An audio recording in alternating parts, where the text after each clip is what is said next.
L'apôtre Paul est l'un des auteurs majeurs du Nouveau Testament. Est-ce que vous savez combien d'épîtres, de lettres il a écrit?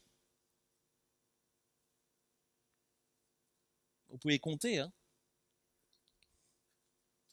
Allez, je vais vous aider. Il en a écrit 13. 13 sur combien de livres on retrouve dans le Nouveau Testament? 27. 13 sur 27. C'est beaucoup, c'est presque la moitié.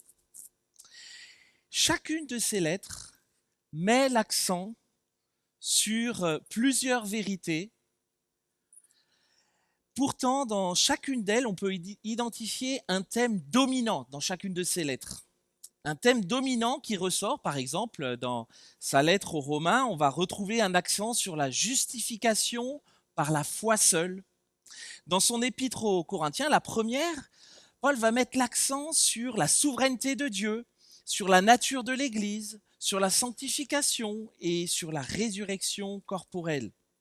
Dans son épître aux Thessaloniciens, la première, Paul va nous rappeler que l'Évangile a des implications pratiques pour nos vies quotidiennes. Il va nous rappeler que l'Évangile a des implications pratiques pour nos vies quotidiennes, notamment sur la manière dont nous devrions vivre en attendant le retour de Christ. Et puis dans son épître aux Éphésiens, Paul parle du mystère de Christ et de l'Église. Dans son épître aux Philippiens, Paul parle de la joie, la vraie joie que seul Christ nous donne. Alors, en choisissant de parcourir cet épître de Paul aux Colossiens, avec Thierry, nous aimerions nous encourager à réaliser la toute suffisance de Christ pour nos vies.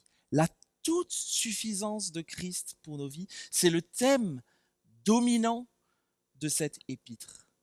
Nous aimerions que la toute suffisance de Christ soit ce qui nous accompagne et influence nos vies quotidiennes, influence nos relations, influence nos familles, influence notre travail et influence notre Église ici au Mai. Christ, notre force. La ville de Colosse, elle est située en Turquie, vous l'avez sur la carte qui est derrière moi. Elle est à un peu plus d'une centaine de kilomètres de la ville d'Éphèse, qu'on connaît aussi un petit peu dans les lettres de Paul, et dans laquelle Paul s'est arrêté plusieurs fois lors de ses différents voyages missionnaires.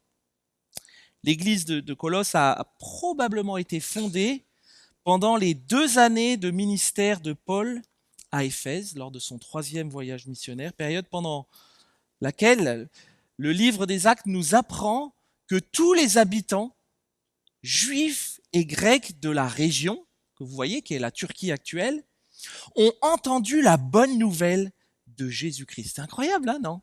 Imaginez-vous, toute la Turquie a été inondée du message de l'évangile de Jésus-Christ. Et c'est sans doute pendant ces 2 années où Paul était à Éphèse, où il enseignait, qu'Épaphras et un autre bonhomme qui s'appelle Philémon, on a une petite lettre de lui aussi, se sont convertis à l'évangile de Jésus-Christ. Et c'est donc lorsqu'ils sont revenus dans leur ville à Colosse, que tout simplement, ils se sont mis à témoigner de leur foi, à vouloir vivre leur foi et à fonder une église qui est devenue l'église de Colosse. Et c'est marrant parce que dans cette église de Colosse, Paul n'y est jamais allé. Il a jamais été, il connaît pas les Colossiens à qui il écrit cette lettre. Mais Paul a une préoccupation toute particulière dans la prière pour l'église de Colosse, mais aussi, et c'est normal, pour Épaphras et Philémon qu'il a enseigné, avec qui il a passé du temps, où il a vu les fruits de la conversion dans leur vie. Et c'est donc tout naturellement qu'Épaphras, c'est un drôle de prénom, Épaphras, hein, qu'Épaphras va se tourner vers Paul, qui est en prison. Il est en prison à Rome, un peu plus haut. Il est en prison à Rome et Épaphras va lui faire part d'une problématique majeure qui est en train de naître au sein de l'église de Colosse. Un peu, Paul est en quelque sorte un peu le mentor pour Épaphras. La problématique qu'Épaphras évoqué à Paul vient de la part de faux enseignants qui commencent à propager dans l'Église des mensonges selon lesquels l'œuvre de Christ n'est pas suffisante pour le salut. Ils ne remettent pas en cause l'œuvre de Christ, mais ils disent il y a l'œuvre de Christ, ouais, mais il y a d'autres choses en plus qui sont aussi, voire plus importantes. Ces vos enseignements vous disent, ces vos enseignants vous disent que oui, l'œuvre de Christ est nécessaire pour notre salut, mais ils nous disent aussi qu'elle n'est pas suffisante. Il fallait, selon eux, y ajouter toutes sortes de choses, comme par exemple une série de fêtes religieuses avec une valeur particulièrement donnée à certaines règles alimentaires, où il faut s'abstenir de manger certaines choses, s'abstenir de boire certaines choses, mais aussi à respecter le sabbat et d'autres prescriptions du calendrier juif. Une connaissance secrète de certaines choses ou d'événements à venir. Et tout cela entretenu pour espérer entrer dans une forme d'extase, avoir des visions pour un jour, avec l'aide du Christ, espérer atteindre le ciel. Rien de nouveau sous le soleil. On vient de parcourir le livre de Ruth. Et rappelez-vous, déjà à cette époque, et tout au long de l'Ancien Testament, on peut voir combien le peuple d'Israël a été enclin à s'adonner à l'idolâtrie tout en servant notre Dieu. Rien de nouveau pour le peuple d'Israël, pour les frères et sœurs de Colosse, et rien de nouveau pour nous aujourd'hui. Nous sommes tous enclins encore à cultiver l'idolâtrie dans nos vies, tout en adorant notre Dieu. Enclins à cultiver l'idolâtrie dans notre vie. L'idolâtrie, c'est comme un système qu'on se bâtit pour assurer son identité, pour assurer sa sécurité, pour assurer sa prospérité. Un système qui finalement vient souvent rivaliser avec Dieu dans nos affections, dans ce que nous aimons. L'idolâtrie dans nos vies diminue et notre attachement à Christ augmente lorsque nous saisissons pleinement ce qui est Christ, qu'il est pleinement suffisant. Et c'est ce que Paul veut nous encourager à réaliser au travers de cette épître, que Christ est notre force en tout. Christ est notre force dans nos relations. Christ est notre force dans nos équipes. Christ est notre force dans nos familles. Christ est notre force dans notre influence dans la société. Christ est notre force dans nos engagements. Christ est notre force dans notre croissance, dans notre protection, force de l'évangile. Dans notre texte de ce matin, Paul nous rappelle qu'en Christ, notre espérance est complète. Christ est force de notre espérance. On va lire ensemble Colossiens 1, les versets 1 à 8. Vous pouvez suivre sur les livrets. N'hésitez pas à prendre des notes. Ça nous servira dans les groupes de maison cette semaine. Paul, apôtre du Christ Jésus par la volonté de Dieu, et le frère Timothée, aux saints et fidèles frères en Christ qui sont à Colosse. Que la grâce et la paix vous soient données de la part de Dieu notre Père. Nous rendons grâce à Dieu le Père de notre Seigneur Jésus-Christ et nous prions sans cesse pour vous. Nous avons en effet entendu parler de votre foi en Christ Jésus et de l'amour que vous avez pour tous les saints, à cause de l'espérance qui vous est réservée dans les cieux, et que la parole de vérité, celle de l'Évangile, vous a précédemment fait connaître. Cet Évangile est parvenu chez vous, tout comme il porte des fruits et fait des progrès dans le monde entier. Il en est de même chez vous depuis le jour où vous avez entendu et connu la grâce de Dieu, selon la vérité, d'après les instructions que vous avez reçues d'Épaphras, notre bien-aimé compagnon de service. Il est pour vous un fidèle ministre du Christ, et il nous a signalé de quel amour l'Esprit vous anime. Christ, force de notre espérance, il fait de nous une famille. Paul, apôtre du Christ Jésus par la volonté de Dieu. Les apôtres de Jésus-Christ, parfois on voit encore aujourd'hui des pancartes avec apôtre un tel, mais c'est bien de savoir ce que c'est qu'un apôtre, parce qu'il y a parfois usurpation d'identité, je trouve. Les apôtres de Jésus-Christ, c'est Jésus qui les a nommés. Et d'ailleurs, Paul nous rappelle ce qui caractérise bibliquement un apôtre. Dans 2 Corinthiens, il le dit très clairement, un des signes distinctifs vus à l'œuvre au milieu de tous. 2, une patience à toute épreuve. Rien que pour ça, j'aurais pas pu être apôtre. Des signes, des prodiges et des miracles. Mais en plus de ça, il y avait 2 autres qualifications pour être reconnu apôtre de Jésus-Christ. 1, avoir vu Jésus-Christ de ses propres yeux après sa résurrection. 2, avoir été nommé explicitement apôtre par Jésus lui-même. L'apostolat est donc quelque chose d'extraordinaire et de temporaire qui a cessé avec la mort du dernier témoin oculaire de la résurrection et l'achèvement de la rédaction du Nouveau Testament. C'est aussi le sens de ce que Paul dit dans Éphésiens 2:20. Nous avons été fondés sur le fondement des apôtres et des prophètes. Jésus-Christ lui-même étant la pierre angulaire. Les choses sont claires. Lorsque l'on décale nos convictions sur des arguments hors de l'Écriture, hors de la parole de Dieu, on pose finalement un autre fondement que celui de Jésus-Christ. C'était le souci de ces faux enseignants à Colosse. C'est ça le problème de ces faux enseignants. Et c'est important que Paul, dans le début de sa lettre là, nous rappelle et rappelle aux Colossiens ici par quelle autorité il nous parle. Apôtre du Christ par la volonté de Dieu.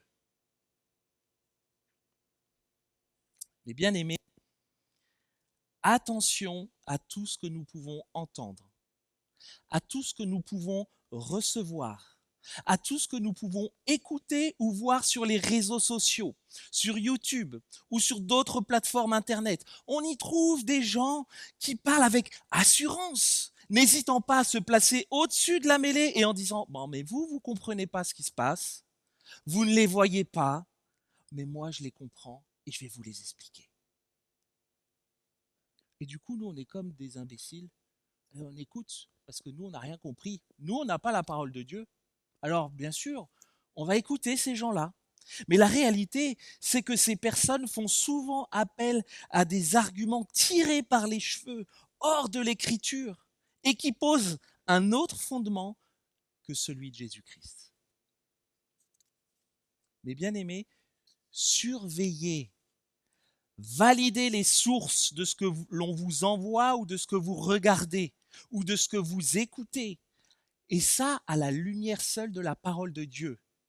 Évaluez ce que ce matin je suis en train de vous dire à la lumière seule de la parole de Dieu. C'est pas parce que je prêche ici, que je suis pasteur de l'église, que tout ce que je vous dis est la stricte vérité. Vous devez l'évaluer à la lumière de la parole de Dieu. C'est pour ça qu'on aimerait vous encourager de plus en plus à la lire, pour pas vous laisser berner par ce que vous pouvez entendre peut-être de convaincant sur Internet. La parole de Dieu est toute suffisante. N'essayons pas de lui faire dire des choses qu'elle ne dit absolument pas. Je sais que c'est tentant, parfois ça nous rassure, mais n'essayons pas de lui faire dire des choses qu'elle ne dit pas. Paul, apôtre du Christ Jésus, par la volonté de Dieu, et le frère Timothée, et fidèles frères en Christ qui sont et fidèles frères en Christ qui sont à Colosse. C'est beau là, parce que Paul écrit à des frères et des sœurs qu'il n'a probablement jamais vus, Mais ce qui est incroyable, c'est qu'il sait qu'ils ont été touchés par le même évangile. Et je trouve que c'est touchant de voir que même s'il ne les a jamais vus, ils sont pour lui des frères et des sœurs en Christ. Tous ceux qui ont placé leur confiance en Jésus, tous ceux qui ont décidé de suivre Jésus, ben alors il y a une réalité qui est touchante, c'est qu'on appartient tous à la famille de Christ. Et que nous sommes donc frères et sœurs. Et franchement, Denis, qui aurait cru qu'on puisse se rencontrer un jour? C'est bien parce qu'on fait partie de la famille de Christ. C'est mon frère, je suis son frère. Éric, c'est pareil. Bienvenue, c'est pareil. On est, vous vous rendez compte de cette réalité-là? Il n'y a rien dans cette salle franchement, il y a très peu de probabilités qu'on se soit rencontrés comme ça dans la rue, qu'on ait commencé à ça. Qu'est-ce qui fait qu'on se retrouve là? Qu'est-ce qui fait qu'on ait cet attachement-là? C'est Christ qui nous unit. Nous sommes dans la famille de Christ, dans la famille de Dieu. Qu'est-ce qui fait que quand on est reçu nos amis des États-Unis, Harry, Davidson, etc., qu'est-ce qui fait qu'il y a cette affection-là qui est là? Mais en fait, c'est qu'on est dans la même famille. Même s'ils sont à 7000 km de là, on a des liens que rien ne pourra briser. Ces liens sont en Christ seul.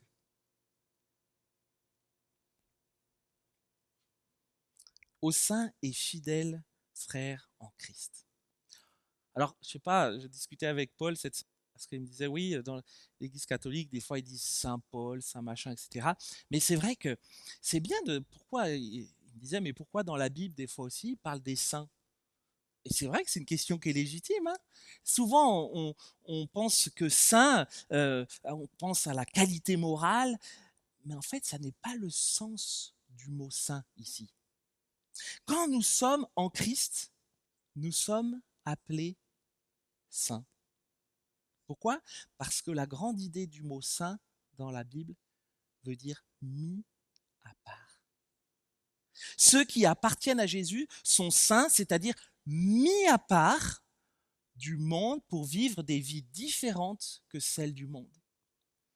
Jésus nous a rachetés par son sang et il nous appelle à vivre des vies mis à part pour lui. Grâce et paix. Grâce et paix, c'est une salutation qui est affectueuse et qui est tirée en fait d'un mélange du grec et de l'hébreu. Le grec, alors je ne suis pas spécialiste du grec, mais de ce que j'ai pu comprendre, le grec, à l'époque on disait chéren, c'est les salutations, et Paul l'a transformé en charis, charis qui veut dire grâce, grâce, shalom, grâce et paix. Saluer les frères et sœurs de Colosse de cette manière. C'est une façon pour Paul de rappeler à ses premiers lecteurs et de nous rappeler à nous aujourd'hui encore que nous sommes les heureux bénéficiaires de deux choses. Une grâce imméritée de la part de Dieu et d'une paix que seule la présence de Dieu dans une vie peut donner.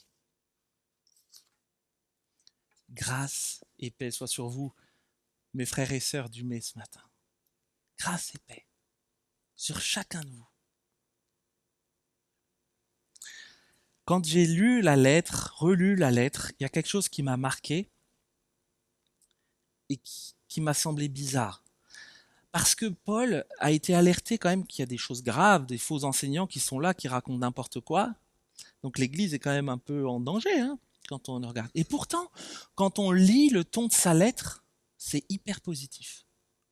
On voit un Paul qui est hyper positif et on aurait peut-être pensé qu'il adopte un ton un peu différent compte tenu de toutes ces hérésies qui sont là. Et c'est sûr que dans la vie des Colossiens, Paul le savait que dans la vie des Colossiens, il y avait des choses à revoir. Bien sûr qu'il savait qu'il y avait des choses à corriger, il y avait des domaines dans lesquels il devait progresser encore. Mais vous savez ce qu'il se disait? Puisque Christ est en eux, alors il y a de l'espoir. Ils ne sont pas parfaits, les Colossiens. Mais puisque Christ est en eux, je ne veux pas m'inquiéter, il y a de l'espoir. Je veux les alerter, je veux les encourager, mais il y a de l'espoir. Et c'est une vérité qui s'applique à chacune de nos vies.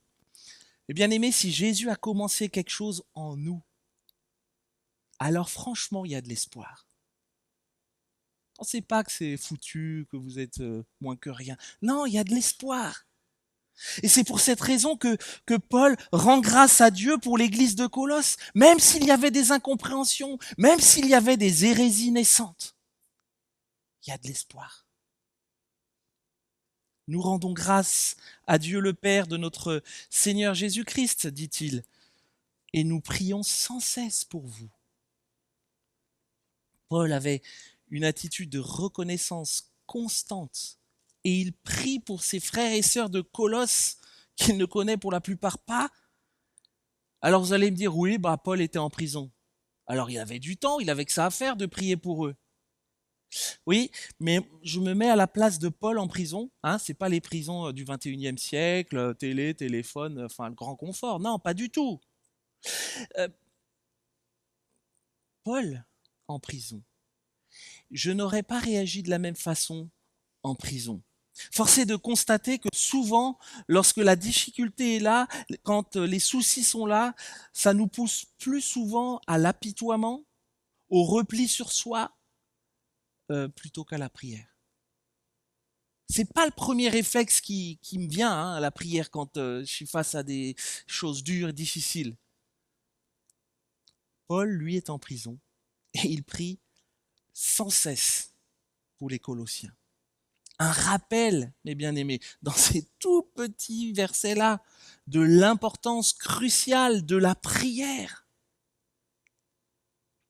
Nous ne sommes pas en prison, et pourtant, la prière est l'un des privilèges le plus négligé de l'Église du XXIe siècle. La fréquentation de nos réunions de prière sont, à mon sens, préoccupantes. Nous avions 3 soirées cette semaine.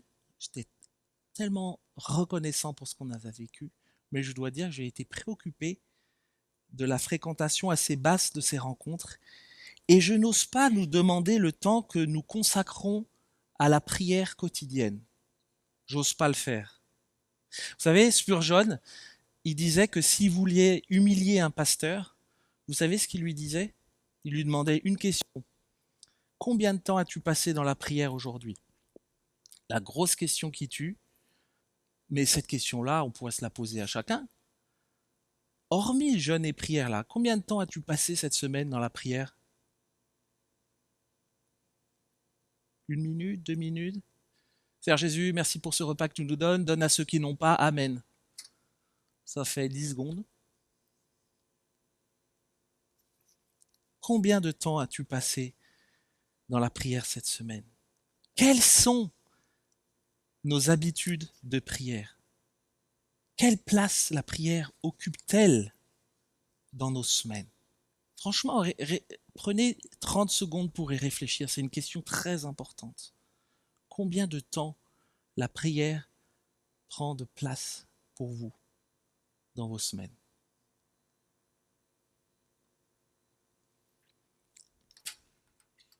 Une valeur importante, je l'ai rappelé dans les annonces, sur laquelle nous voulons mettre un focus particulier en 2025, et ça devrait être le cas toutes les années. C'est pour ça qu'on veut s'encourager. C'est pas pour faire du programme, etc. Mais pourquoi on a mis ces rencontres de prière en semaine? Pourquoi on a les groupes de maison? Pourquoi on a mis le presse-prion le vendredi midi, prier le vendredi soir, le dimanche matin?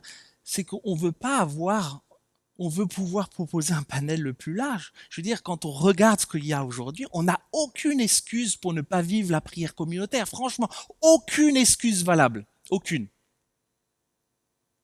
Question de volonté. Nous sommes une famille en Christ.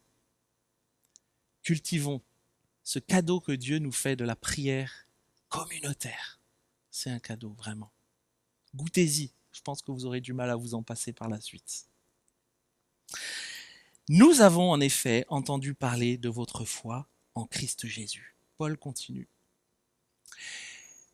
et de l'amour que vous avez pour tous les saints, à cause de l'espérance qui vous est réservée dans les cieux et que la parole de vérité, celle de l'Évangile, vous a précédemment fait connaître.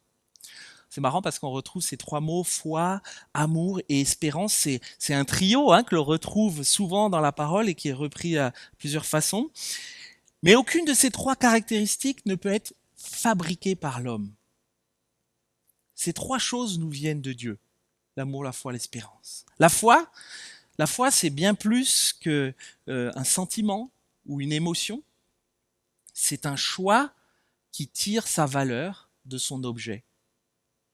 Et lorsque vous dites j'ai la foi, ça veut rien dire en fait. Vous avez la foi en quoi, en qui? Et là, Paul le précise, votre foi en Christ Jésus. En Christ Jésus, ça veut dire en sa mort, en sa résurrection, au fait que Dieu fait homme. Notre salut vient de notre croyance, de notre foi seule en Jésus-Christ. L'amour que vous avez pour tous les saints. Et vous savez, comme on l'a vu la dernière fois dans Ruth, la réalité de mon amour pour Dieu se voit dans la réalité de mon amour pour mon prochain. Et se voit particulièrement dans la réalité de mon amour pour un frère et une sœur dans l'église locale. Vous savez, on peut dire qu'on est chrétien, on peut dire qu'on est honnête, droit, qu'on a même une théologie carrée, et pourtant, on peut ne pas avoir d'amour pour nos frères et sœurs en la foi. Ça, c'est une réalité. On peut avoir de la bonté sans amour. On peut avoir une théologie biblique solide sans amour. On peut être impliqué dans un ministère, dans plein de ministères, dans toutes sortes de choses, sans amour. On peut venir au culte tous les dimanches matins, chanter, écouter la parole de Dieu, dire Amen, lever les mains, et pourtant ne pas aimer son prochain. L'amour pour tous nos frères et sœurs en la foi est un signe, un fruit de la réalité de notre foi. Et c'est ce que Paul dira aux Corinthiens. Maintenant donc ces trois choses demeurent. La foi, l'espérance et l'amour. Et qu'est-ce qu'il rajoutera? Le plus grand de toutes ces choses, c'est l'amour. Merci Roland. Souvent on utilise ce texte-là pour les mariages. 1 Corinthiens 13, l'amour, c'est beau, etc. Mais là, Paul, dans 1 Corinthiens 13, ne parle pas de mariage. Il parle de nos relations dans l'Église. Dans l'Église locale, dans nos relations entre nous. Écoutez bien, entre nous. Et voici ce qu'il dit. Accrochez-vous, mettez votre ceinture. L'amour est patient. L'amour est serviable. Il n'est pas envieux. L'amour ne se vante pas. Il ne s'enfle pas d'orgueil. Il ne fait rien de malhonnête. Il ne cherche pas son intérêt. Il ne s'irrite pas. Il ne médite pas le mal. Il ne se réjouit pas de l'injustice, mais il se réjouit de la vérité. Il pardonne tout. Il croit tout. Il espère tout. Il supporte tout.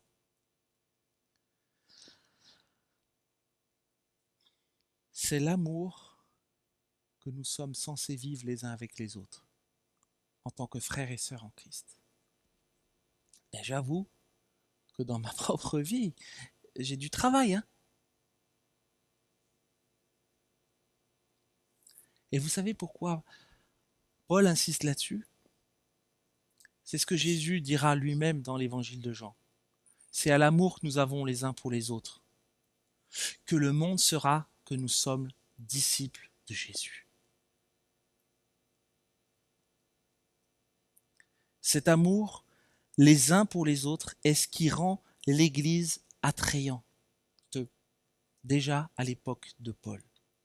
Imaginez-vous, mais un peu le truc, à cette époque-là, des barbares, des esclaves, des juifs, des grecs, des patrons, des ouvriers, des hommes, des femmes, des familles entières qui s'assoient ensemble à la même table et qui louent leur Seigneur.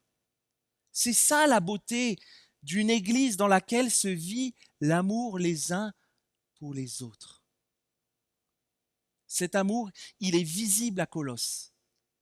Paul l'a entendu et ça constitue pour lui un sujet de joie, un amour visible les uns pour les autres, pas un amour théorique. Est-ce le cas pour notre Église aujourd'hui au mai? Qu'est-ce qu'il dirait l'apôtre Paul s'il venait visiter notre Église ou s'il entendait parler de notre Église aujourd'hui? Est-ce qu'il se réjouirait comme il s'est réjoui pour l'Église de Colosse?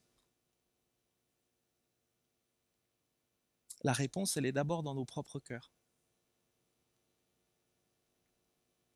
Et pour y répondre, ne regardez pas ce que les autres devraient faire pour vous. Ne regardez pas ce que les autres n'ont peut-être pas fait pour vous. On est champion du monde pour ça. Alors là, on est des pros. Hein.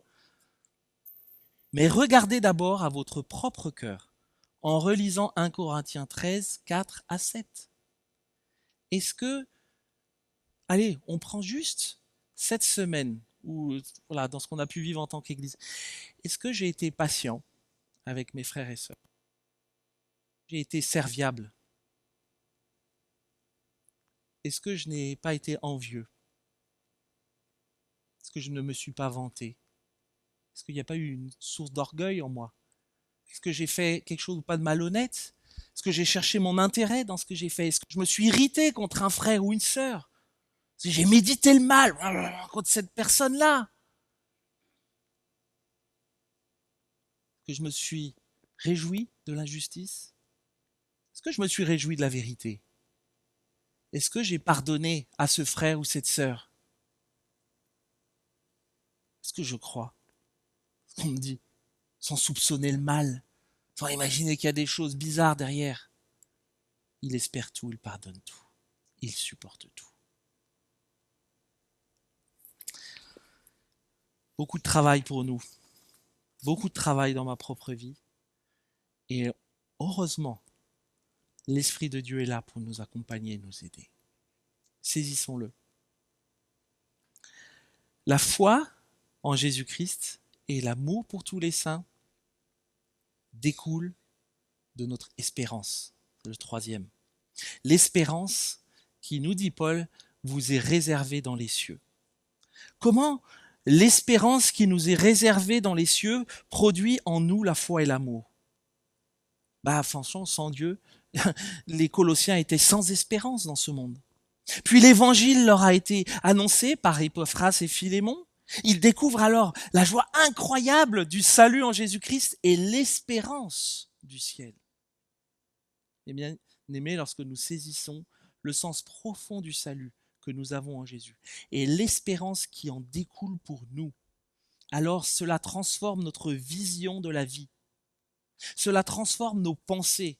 Cela transforme nos actions. Oui, la vie reste difficile, ça c'est sûr. La maladie, un patron qui est injuste. Il n'y a pas que les patrons qui sont injustes. Hein. Les employés qui abusent de la gentillesse du patron et ne font pas correctement leur travail.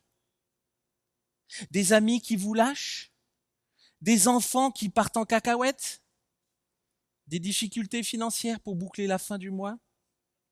Et puis la mort. Mais il y a une chose qui ne pourra jamais nous être enlevée, mes bien-aimés. C'est notre espérance en Jésus-Christ. Elle est ferme, elle est sûre, elle est garantie par le sang de Christ. Christ, force de notre espérance. Cet évangile est parvenu chez vous tout comme il porte des fruits et fait des progrès dans le monde entier. Il en est de même chez vous, depuis le jour où vous avez entendu et connu la grâce de Dieu selon la vérité, d'après les instructions que vous avez reçues d'Épaphras, notre bien-aimé compagnon de service. Il est pour vous un fidèle ministre du Christ et il nous a signalé de quel amour l'Esprit vous anime. L'espérance que nous avons en Jésus, c'est incroyable, c'est que c'est pas une espérance sur le papier, c'est une espérance qui agit, c'est une espérance qui est à l'œuvre et qui porte des fruits, qui agit autour de nous et qui progresse dans le monde. L'évangile progresse. Il porte des fruits visibles. Le verset 8 m'a encore interpellé. Et il nous a signalé, Épaphras, à Paul, de quel amour l'Esprit vous anime. Je trouve qu'il est hyper poignant ce verset. Pourquoi ? Parce que lorsque Épaphras a eu l'occasion de parler de sa communauté à Paul, il n'a pas choisi seulement de dire oui, il y a des hérésies, oui, ils se parlent mal, oui, c'est n'importe quoi, oui, ils ne s'aiment pas assez. Non, qu'est-ce qu'il a fait ? Il a choisi de se concentrer sur l'amour que l'Esprit anime en eux. Nous pouvons apprendre beaucoup du choix d'Épaphras de parler en bien à Paul de ses frères et sœurs dans l'Église. Plutôt que de se concentrer sur des questions qui l'agacent ou qui le déçoivent. Et c'est sûr qu'il doit y en avoir, hein, parce qu'une église est composée, comme ici, de pécheurs. Nous sommes pécheurs, donc forcément, il y a des choses à progresser, à travailler. C'est évident. Mais Épaphras choisit de parler en bien à Paul de ses frères et sœurs en l'église. C'est un exemple pour nous aujourd'hui, mes bien-aimés, sur la façon et sur la manière dont nous pourrions parler de nos frères et sœurs autour de nous. L'amour que l'Esprit anime en eux, c'est le Saint-Esprit qui est à l'origine de l'amour des Colossiens. Et théoriquement, les chrétiens devraient être les plus aimants du monde. Hein, ça, c'est la théorie. Hein. Et entre autres parce que c'est le premier fruit de l'Esprit, nous dit Paul dans Galates. C'est l'amour. Malheureusement, la réalité est quand même assez différente. La réalité est assez différente parce que nos cœurs restent trop souvent endurcis devant l'influence de l'Esprit qui nous demande d'aimer. Ma prière, vraiment, pour notre assemblée, que Christ demeure la force de notre espérance. Que rien d'autre, franchement, que ne vous laissez pas polluer par autre chose, que rien d'autre ne vienne polluer ou altérer cette vérité. En Christ seul, la force de notre espérance. Et je prie pour nous que l'amour et la foi qui découlent de cette espérance que nous avons en Christ continuent à porter des fruits visibles dans nos vies, dans nos familles, dans l'Église et dans le monde, partout là où nous sommes. Je prie que d'autres puissent goûter à cette espérance que nous avons en Jésus.